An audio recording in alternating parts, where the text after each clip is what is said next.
بسم الله الرحمن الرحيم الحمد لله رب العالمين وصلى الله على نبينا الأمين وعلى آله وصحبه أجمعين.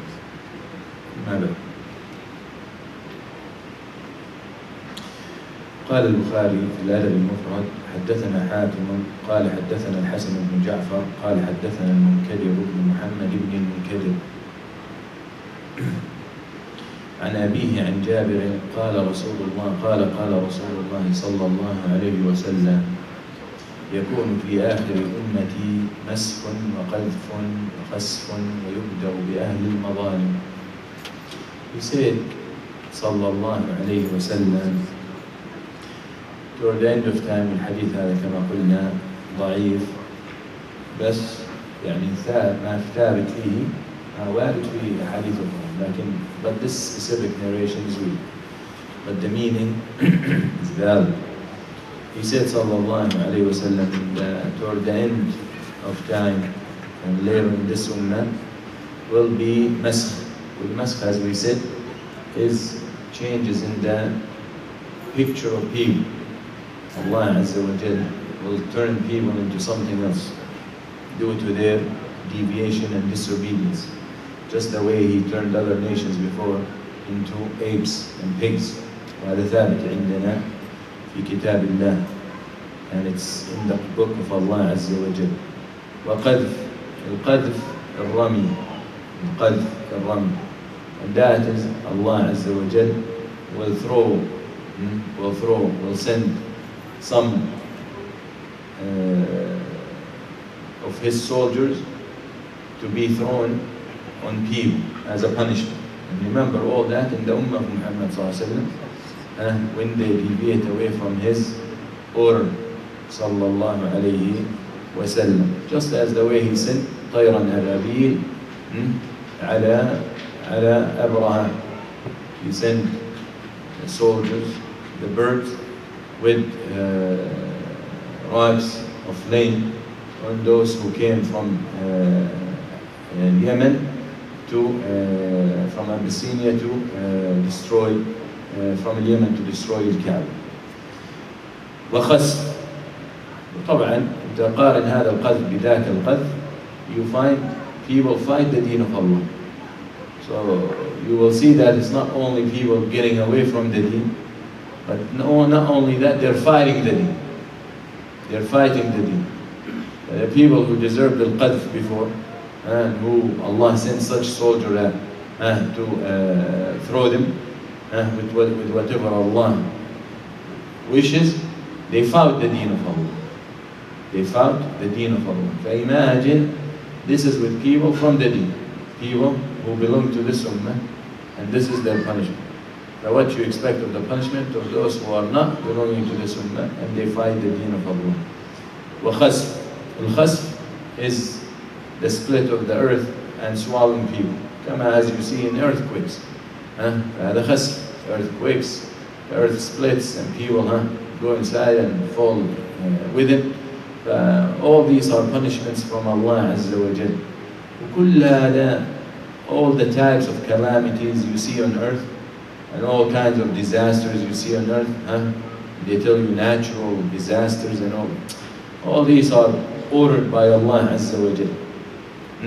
The sea will not flood or overflow without the permission of Allah, and the earth will not shake without the permission of Allah, and the sky will not flood people without the permission of Allah, and tornadoes will not destroy and uproot homes and trees without the permission of Allah. All these things, punishment from Allah Azza wa Jal. That's why the person should always beg Allah Azza wa Jal to protect him from calamities. يقول الله عز وجل: ظهر الفساد في البر والبحر بما كسبت أيدي الناس. Corruption and calamities show up in the sea, in the ocean and in the earth because of what the hands of people have committed.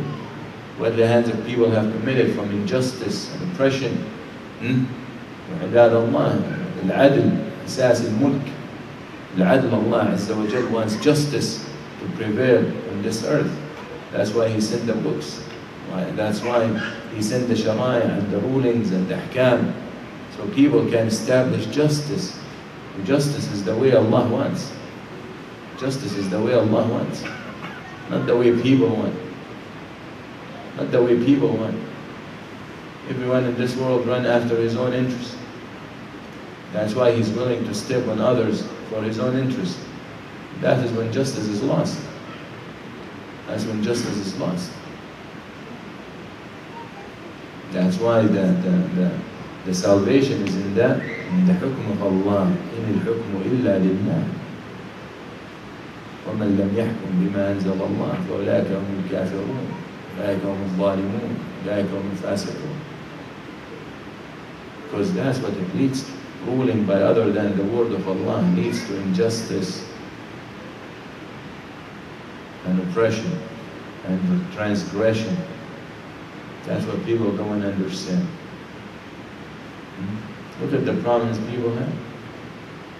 They tell you democracy.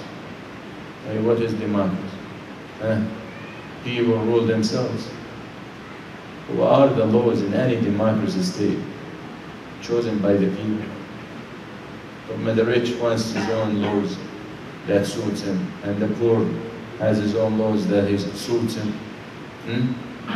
Who were the rich and the poor? Will they agree on the same law?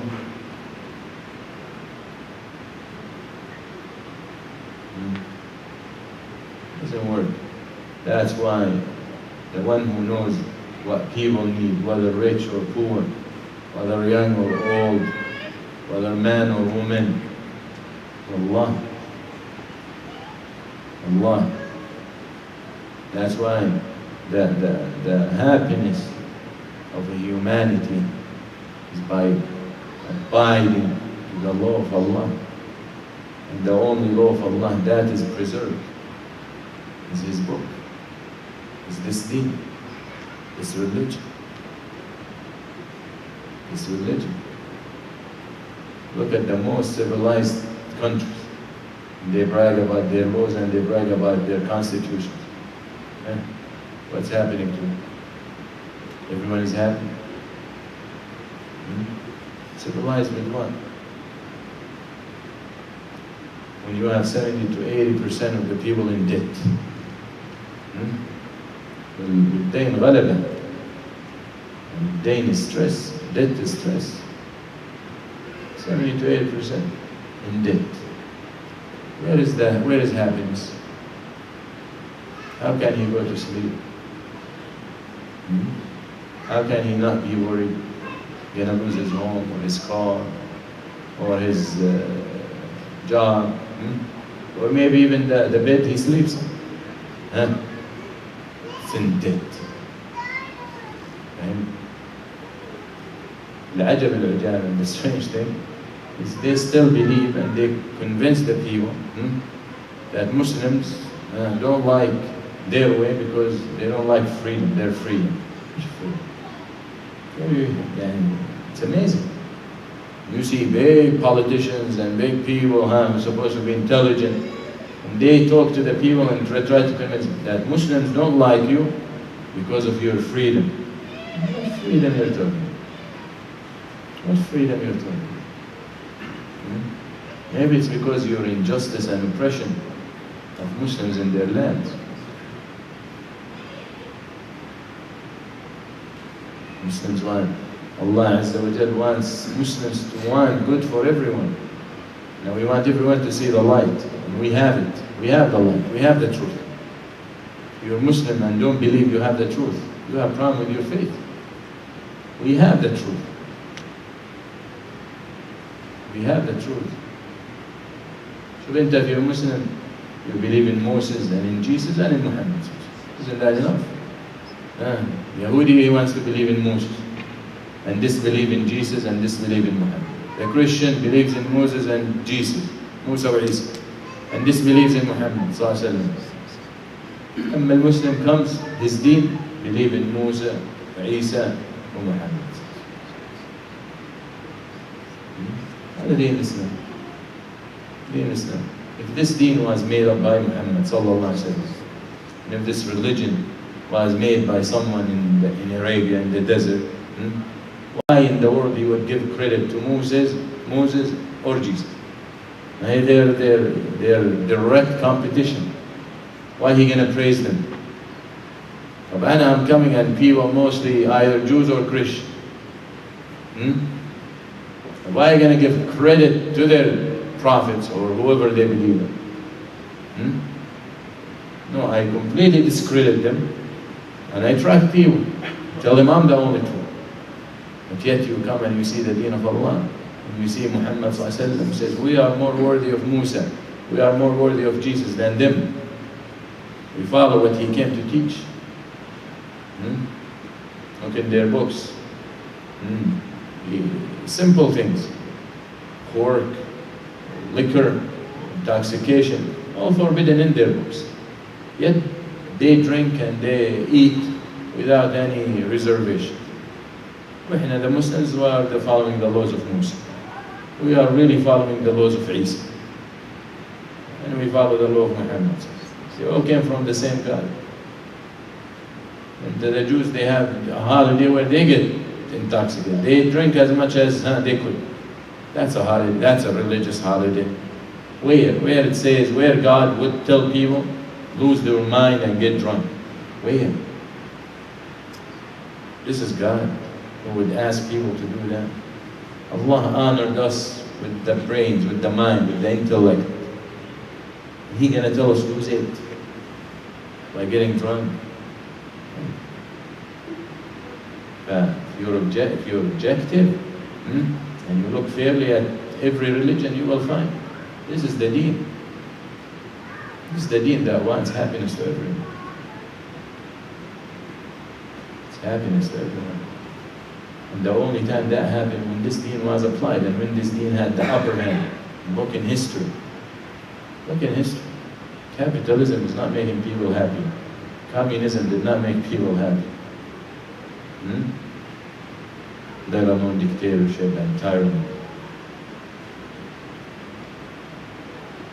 It's the deen of Allah, the law of Allah, what guarantees happiness for people. Whoever wants to accept that, whoever doesn't want to accept that, that is the fact. Because that's what history says. That's what history says. Here, bring the civilized man. The civilized man. Bring the civilized woman. The women were in caves, and as they advanced, they covered more. The cave women, as they advanced, they covered more. And now people are getting more naked. So they're regressing, going back. That's the reality. Bodies and hearts absent, minds absent. Islam wants you to use. And if you look in the book of Allah, the number of terms, different terms, inviting and enticing and encouraging the human being to reflect and think and ponder and wonder and see and look, you will be amazed. You will be amazed. To use this doesn't want you completely to be activated. You're given this for a reason, so use it. And perhaps that's why they don't like it. Anyway, وَيُبْدَأُ بِأَهْلِ الْمَظَالِمِ. And this مسخ قذف وخسف, all these calamities that befall people, changing in pictures and image, the earthquakes and the rami.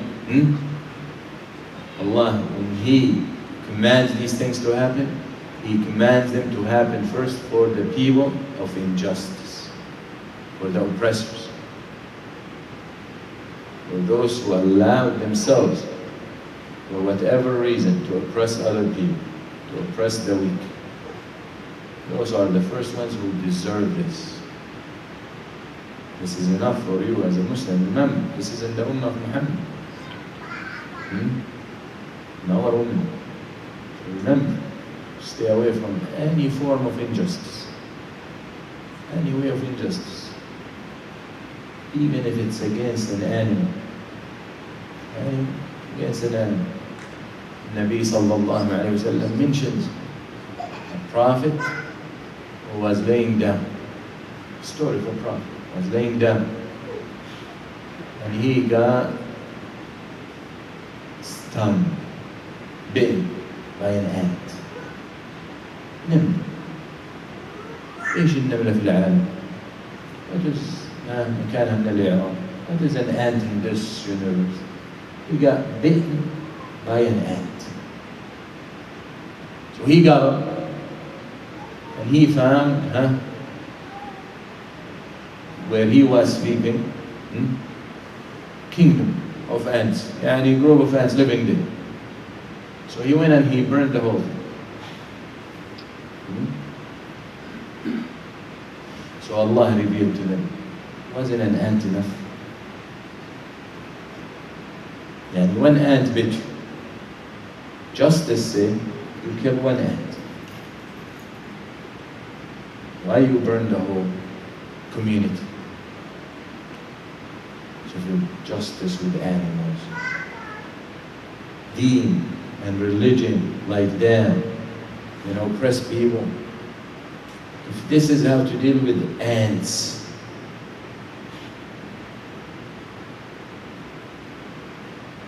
where is, show me Constitution mentions ants, that you should care for ants.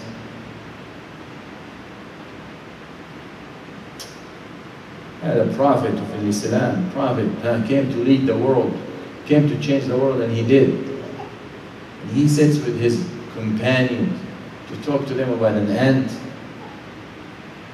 Because if he can instill in their hearts to be just and fair with an ant, then it will be far away for them to be unfair with people. With whatever bigger than an ant. And that's why. That's why they're gonna fight us. Who speaks against injustice in the world? The Hindus, the Buddhists. The Buddhists and Dalai Lama تبعهم هذا, they always talk about peace and harmony, and look what they're doing to the Muslims in Burma, Myanmar. Look what they're doing to the Muslims there. No one speaks in the way. Those are not human beings, because they live in huts and in rivers. They drink rivers' water. They eat directly from the trees. They're not humans. No one cares.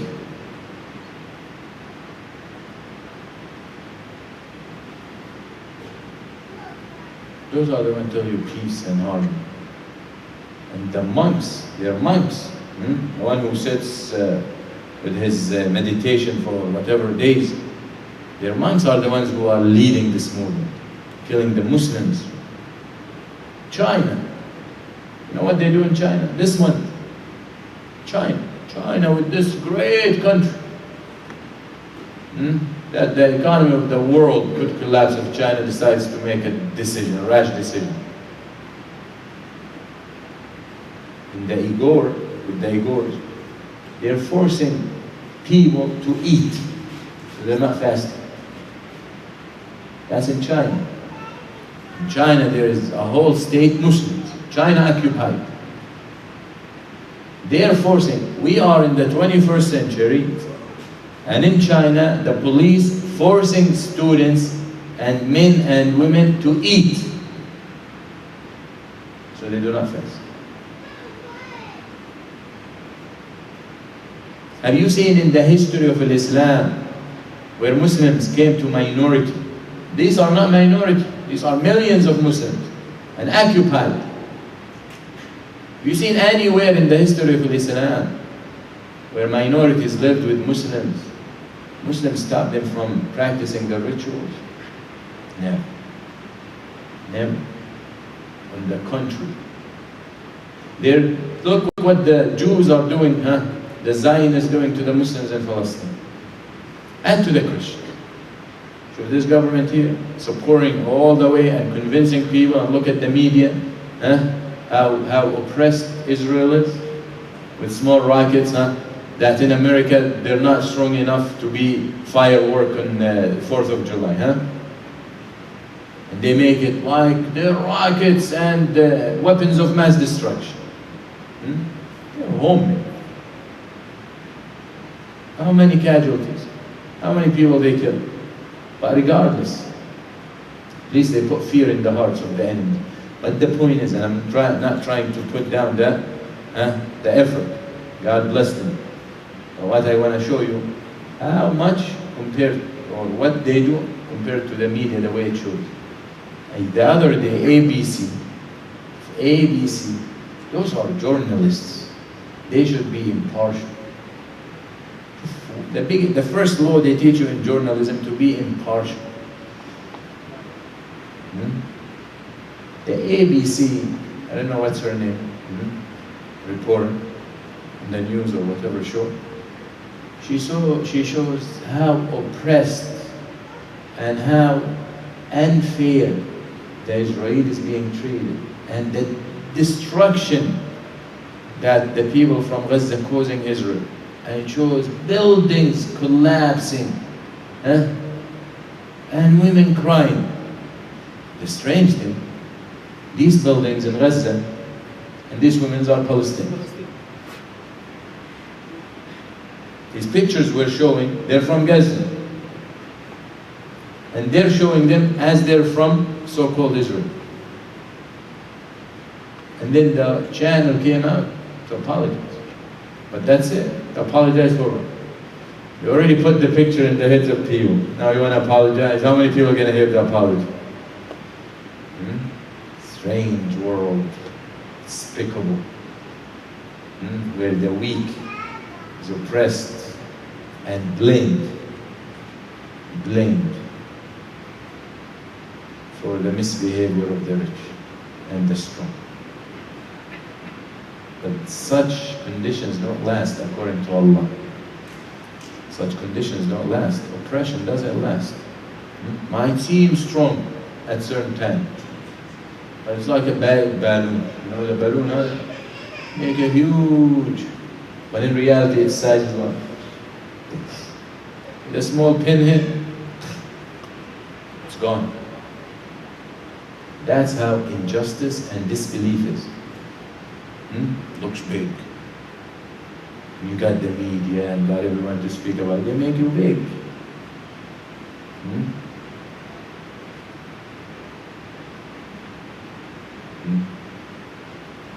لا يستوي الخبيث والطيب ولو أعجبك كثرة الخبيث. But it's empty. It's vacant. Air. No worth. Right. فأنت يا عبد الله, stay away from committing injustice against anything, anyone. Against anything, anyone.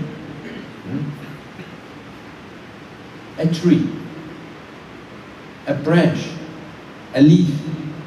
No point to pick it up, no point to take it off, no point to cut it. Don't cut it. Strain yourself.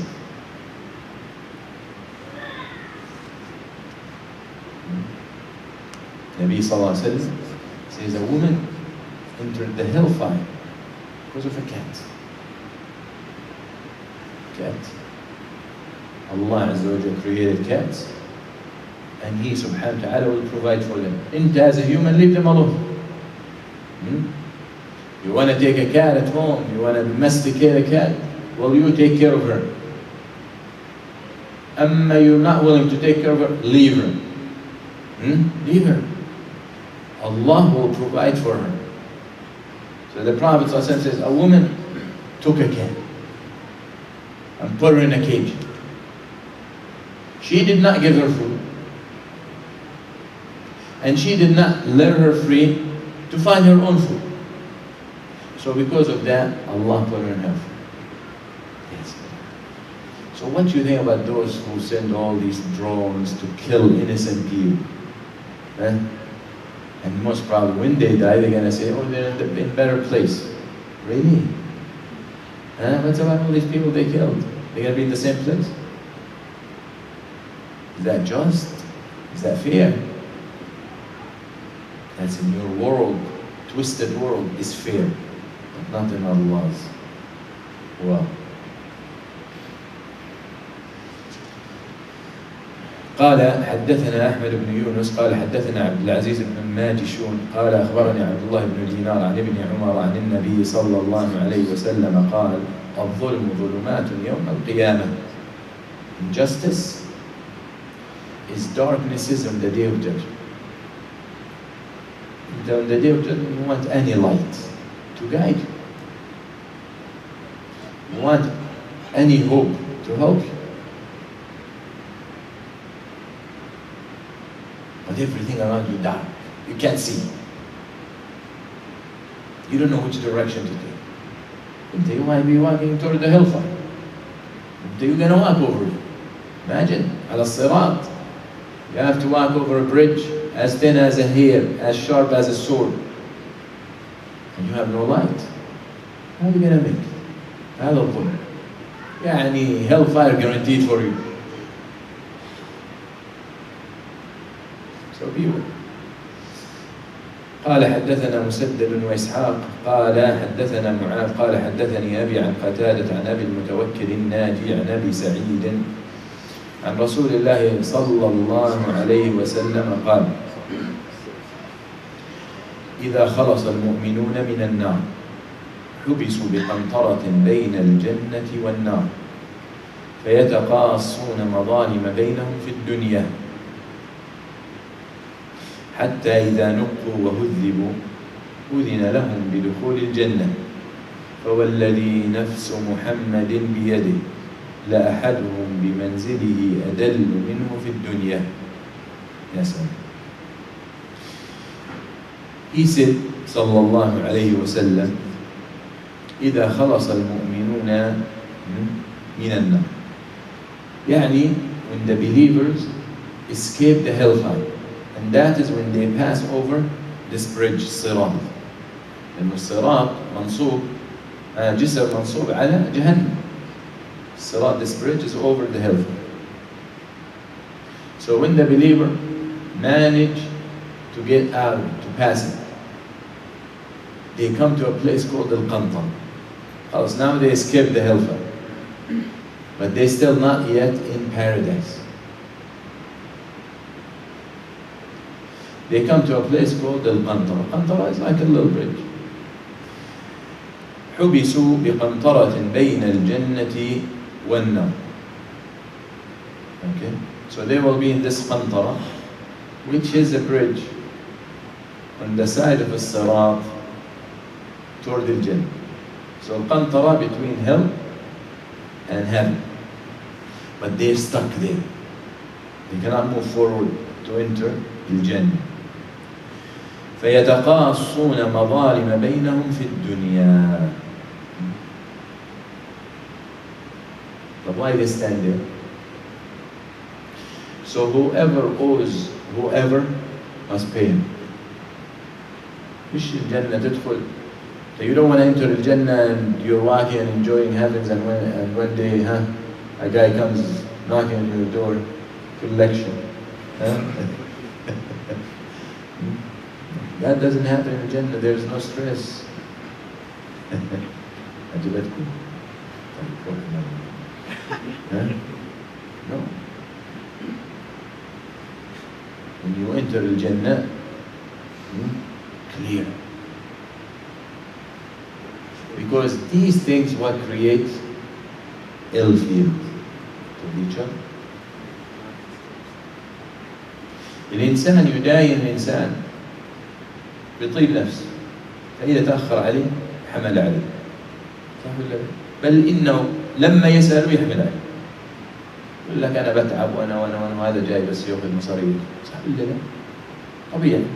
الإنسان, one of us, when someone asks to borrow from him, naturally, even if he gives him, he feels in his heart, he should have not asked, and I work hard, and he needs to. In Jannah, you cannot have such feelings. That's why all causes of such feelings are eliminated before. فَلَيْسْتَبَتْ الْقَنْطَرَةِ to be cleared.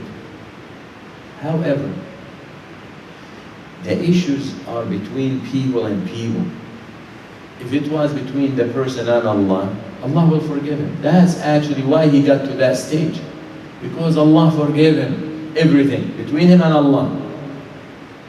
But because Allah is just and fair and ultimate just, He will not tell someone, forget about your right that the other person oppressed you with or took away from you. He wants them to resolve it between each other, between you and him. He subhanahu wa ta'ala will come in, Allah will come in to reconcile, but He will not come in to deny. Even though if He did that, He still failed. Because He has the right to do whatever He wants and no one can ask Him. Understand? But He wants them to resolve it and reconcile between each other. فسبحانه. فيقول النبي صلى الله عليه وسلم فيتقاصون مظالم بينهم في الدنيا. طيب أنا يعني when I get there and someone shows up and I owe him $1,000, will I have my checkbook? Will I have my card? Will I have some cash? لا. كل هذا في الدنيا أنت you left it behind. When they buried you, you left everything behind. Actually, they took it. Actually, once you die, nothing you owned belongs to you anymore. Actually, when you're sick, when you get very sick, when you're dying, before you die, you cannot say, my wealth I want it for such and such charity organization in Islam. Because once you are sick, the sickness the last sickness, already your money, by ruling, belongs to your heirs. And you only have the right to give away 1/3. They're entitled.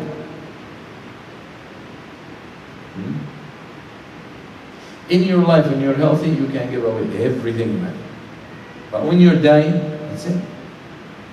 And now you want to give sadaqah when you realize you're leaving, and suddenly you remember it. That's why the Prophet ﷺ said what?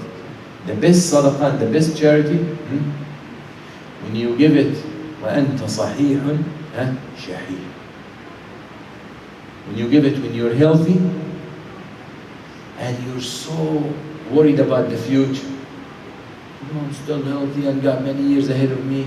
I want to give my money, some charity here. But man, this money I can invest tomorrow, or I can use. Maybe something happens tomorrow, or in a year I need it. Why should I give it? But the best sadaqah when you give it when you're afraid of this. You're healthy, and your shaitan and your Satan comes to your head to tell you, are you going to give? Maybe you need it tomorrow. But this is the best sadaqah to do. And when you're dying, what are you worried about? You will give everything.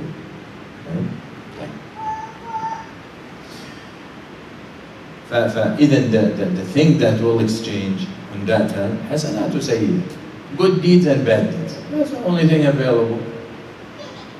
The only thing available. You owe me $1,000. Let me get my calculator. That is 1 million good deeds. Do you know how long it took you to get 1 million good deeds?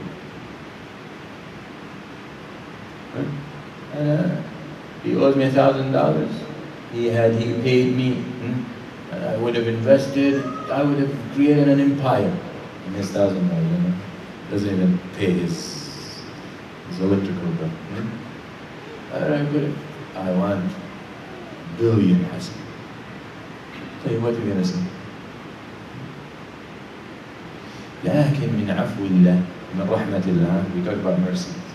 The mercy of Allah, Nabi sallallahu alayhi wa sallam, أو قيل يعني I don't think hadith, but it said that Allah Azza wa Jalla throw in the hearts of these people العفو.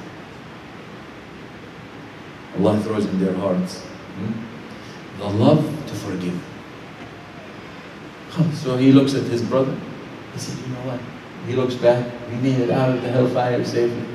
I forgive. لكن you must stop there.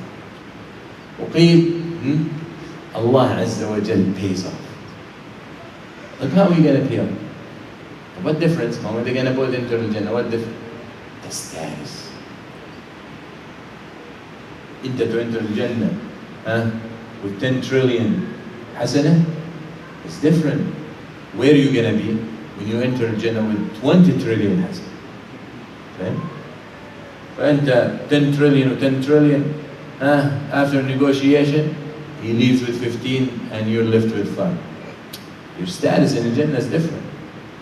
That's why we enter the Jannah by the mercy of Allah, not by our deeds. But our status in the Jannah, where we are in paradise, is by our deeds. فهم؟ فقل اعمل إنما يوفى الصابرون بغير حساب. الآيات.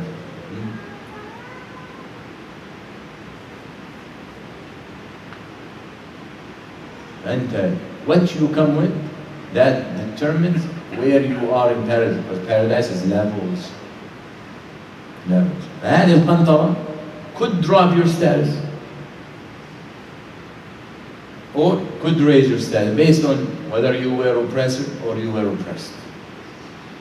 شوف النبي صلى الله عليه وسلم says in the hadith, he said, who makes dua against the one who oppressed him, he had given victory to the oppressor. من دعا على ظالمه فقد انتصر. Why? Because you make dua, someone oppressed you now and you make dua against him, and you ask Allah to avenge for him. May Allah make him lose his money, may Allah whatever. Okay, and Allah answers your call. خلاص انت done. You don't come on the day of judgment to hold him for his oppression, because you already made the prayer against him or the dua. خلاص, you're paid off. And had you held it back and been patient, you come on al-qantara. Before entering Jannah, تعال. جيتنا على الواسع. تعال حبيبي. You oppressed me such and such day, and you did not pay, and I did not make dua against you. I want it now. شوف انت could be with your deeds, you're in the second level of paradise. After you take what you want from him, maybe you're تحت عرش الرحمة. Maybe you're in the seventh.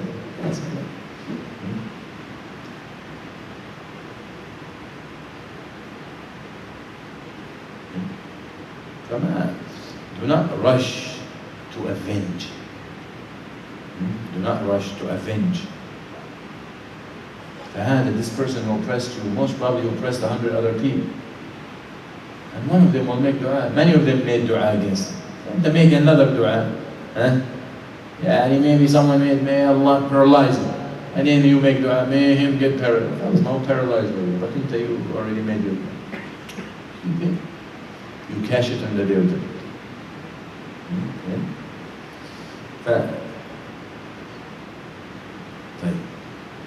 يعني النبي صلى الله عليه وسلم says حتى يقتص للشاة الجلحاء من القرناء.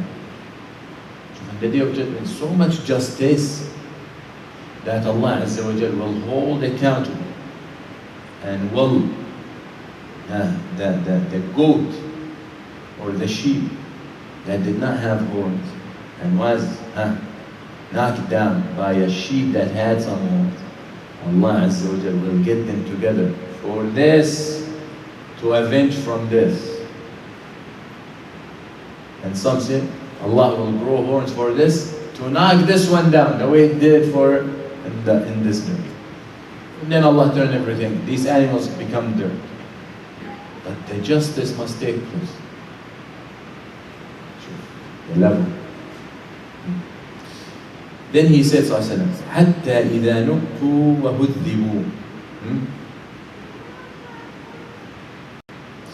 until they're cleansed and they're rectified and they're purified and they're disciplined. No more chance of ill feelings toward each other. This guy is satisfied and this guy is satisfied. Do you think, I'm not talking about 2 people or 4 people. These are people throughout the ages who died on Tawheed and La ilaha illallah. Everyone must have done something wrong to another. Insulted someone, hate someone, lied about someone, backbite someone. All these are injustices. Injustice doesn't mean you have to beat someone up or you have to torture.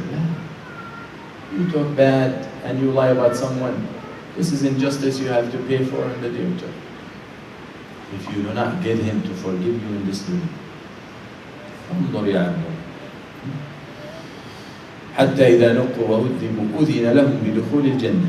Then when they're rectified and cleansed, that's when they're given the okay, the green light, enter al-Jannah. Now the problem, someone might think, and I've never been to the Jannah. Now I can enter the Jannah, but I don't know where to go. Stranger. So the Prophet said, "Oh, الذي نفس محمد بيده." That's Allah. When he swears, Allah says. And he swears. So he says, فَوَالَّذِي نَفْسُ مُحَمَّدٍ بِيَدِهِ. And he swears by the one who owns the soul of Muhammad. Allah. That you only allowed to swear by Allah. So he only swearing by Allah. The one who holds the soul of Muhammad in his hand. Who? Allah. يعني the one who controls the souls of people. فَوَالَّذِي نَفْسُ مُحَمَّدٍ يعني by Allah. لأحدهم بمنزله أدل منه في الدنيا. في رواية أهدى منه في الدنيا. Answer to this question I posed. By Allah, when the person enters the Jannah, he knows exactly where his house, better than the way he knew where his house was in this life. And now when you leave the masjid, you have problem. Do you actually think when you go home? Next time you drive on the highway, or you're driving anywhere to go home, when you get home, think back. Did I tell my mind to turn right? No. If you're driving the highway and you have to take exit, let's say on Turnpike, I take exit 57, right? That's where when I go home, I take the exit 57. So most of the time, I'm busy doing something else while I'm driving. But I never think, okay, now I have to take the next exit. Oh, this is 57, خلاص, automatically, you become connected to where you need to go. You don't think. When you go somewhere else, you have to look, okay, this is 50th Street, this is 51st, I need 53rd. If you were living on 53rd and you're going home every day, you're not going to say, okay, this is 53rd. When you get 53rd, somehow you turn. Right or wrong? Because khalas, this is where you live. This is where you belong. So the Prophet said, by Allah, the person when he enters the Jannah, he knows where his house better than the way he knew where his house was when he was in this world. Why? Because not knowing where you are or needing directions is not a perfect blessing. And in Jannah is just perfect blessing. And if you need a guide in the Jannah, that's not perfect. And if you have to ask, where do I live? In paradise, it's not perfect. Okay? If you have to, when you don't know where your house, you're going to worry a little bit.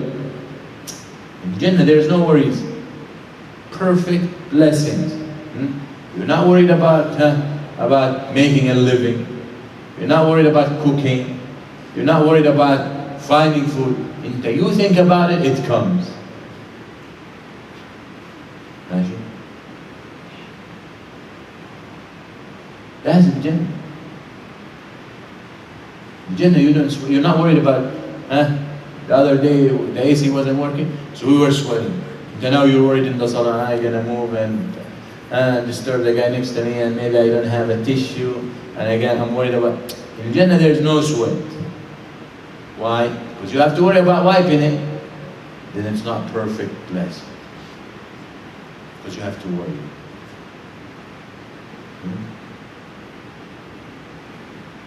Even thinking of the food, of what you need, you don't need to think. Promise. Perfect blessings. The strange thing is someone who's willing to lose that for the dirt of this world. The dirt. What you get? What you get from this world?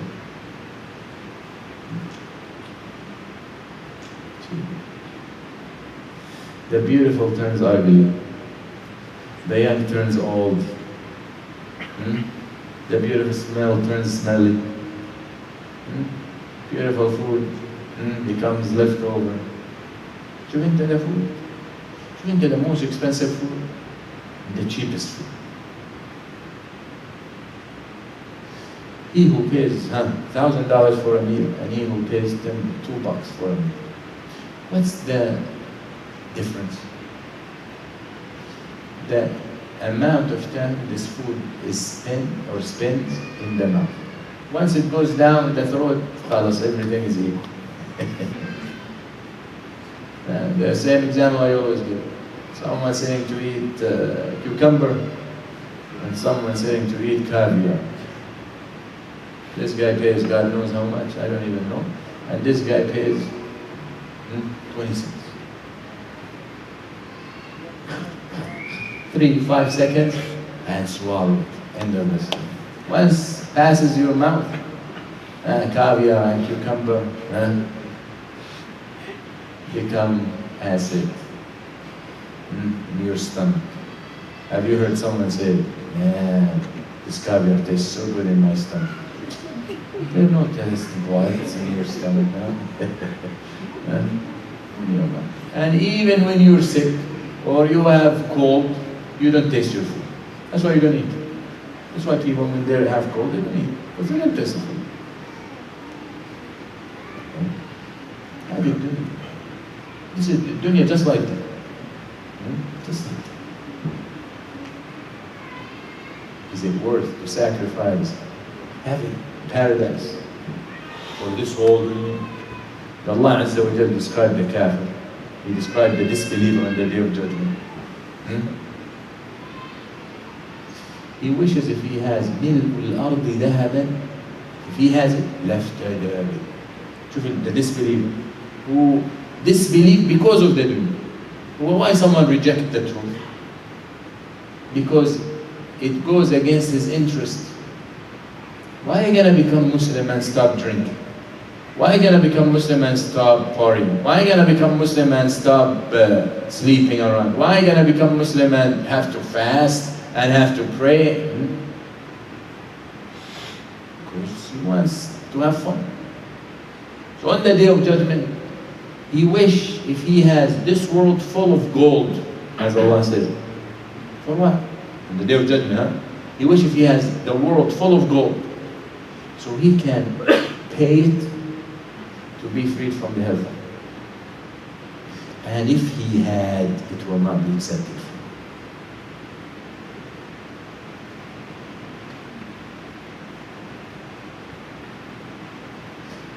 Life very short. Do not sacrifice it for eternity. Or do not sacrifice eternity for it. It's not worth it. It's not worth it. And at the end of the day, who gives up on the truth for the worldly gains, he's not getting all he wants. He's not getting all he wants. What is he? Let's say that milliardaire,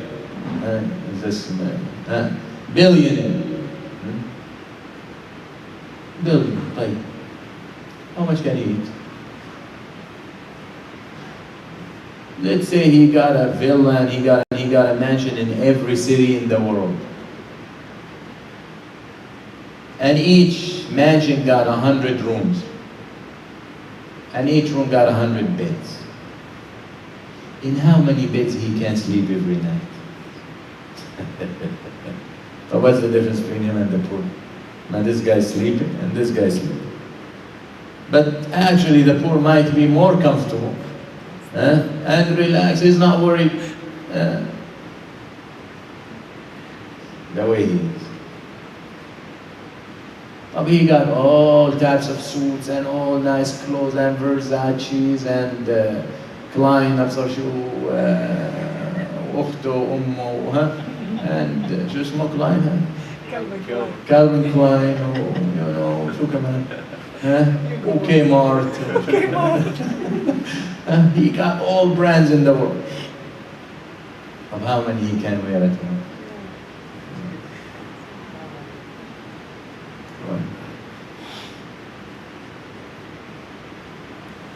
That's why the Prophet asked him, يا ابن آدم مالك تقول مالي. What's wrong with you, O son of God? A human being, what's wrong with you? You say, my wealth, and I got this, and I got that. Into from all your wealth. What you have? Except what you eat. And you turn into dirt. And what you wear, and you turn. And what you give in advance for your hereafter.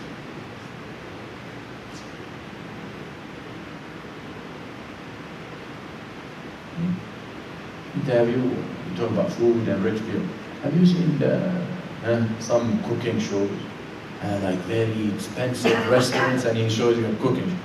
And then the plate, and it got like 2 little pieces of something, right? What is that?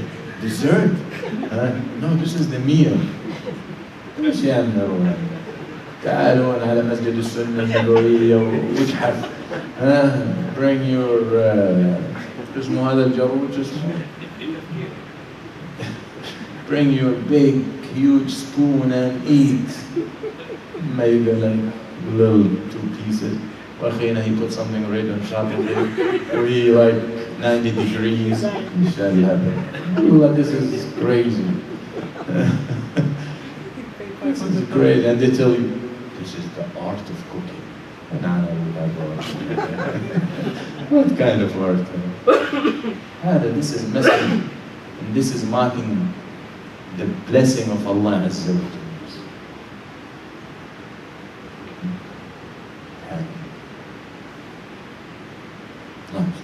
This is when it's empty.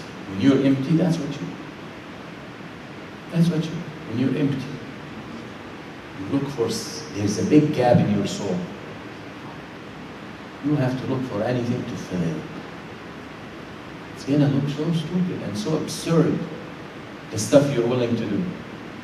And you don't care. Why? Because you care about filling that gap.